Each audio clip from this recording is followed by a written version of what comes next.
দেখছেন যে সরকারের তরফ থেকে, নির্বাচনের কমিশনের তরফ থেকে, ইভেন কি বিভিন্ন দলের তরফ থেকেও প্রচার প্রচারণা চালানো হচ্ছে। সামনে এখন আমরা দেখেন যে বিভিন্ন অফিস থেকে চালানো হচ্ছে। সামনের দিনগুলিতে এটি অবশ্যই আরও বিস্তৃত হবে। আমরা যত বেশি সংখ্যক মানুষের কাছে পৌঁছানো যায় সেই চেষ্টা করবো। লিফলেট, মাইকিং, বিলবোর্ড, এরকম সোশ্যাল মিডিয়া ব্যবহার করে এই প্রচারণা চলছে। সামনের দিনগুলিতে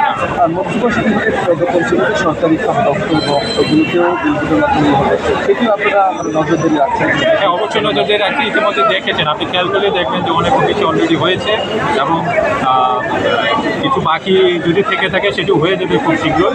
তার চেয়ে বড় হলো যে সব দপ্তরে বিভিন্ন সেবাগুলিতে থাকে, তাদেরকে বলা হয়েছে যে যেসব সেবাগুলিতে হবে তাদেরকে লিফলেট দিতে হবে, তাতে বোঝাতে হবে।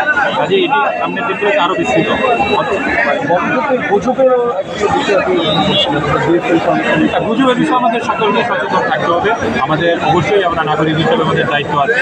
আমরা একটি বিষয়কে জানলে অবশ্যই থেকে নিজের মতো যাচাই করতে হবে।